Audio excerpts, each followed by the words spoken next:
পরিস্থিতি উত্তপ্ত করে একটি দল নির্বাচন বিঘ্নিত করতে চাইছে বলে অভিযোগ করেছেন জামায়াত ইসলামীর সহকারী সেক্রেটারি জেনারেল এহসানুল মাহবুব জুবায়ের। দুপুরে রাজধানীর মগবাজারে দলের কেন্দ্রীয় কার্যালয়ে এক ব্রিফিংয়ে এই অভিযোগ করেন তিনি।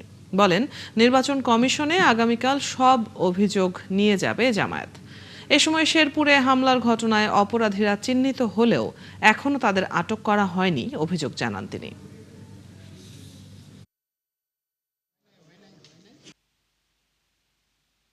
আমাদের সে মনে হচ্ছে যে একটা দল পরিস্থিতি উত্তপ্ত করছেন, একটার পর একটা এই ধরনের আতঙ্কজনক পরিস্থিতি তৈরি করে সাধারণ ভোটারদের মধ্যে আতঙ্ক তৈরি করে তারা যাতে ভোট কেন্দ্রে না আসেন, এই ধরনের একটা অপপ্রয়াস তারা চালাচ্ছেন।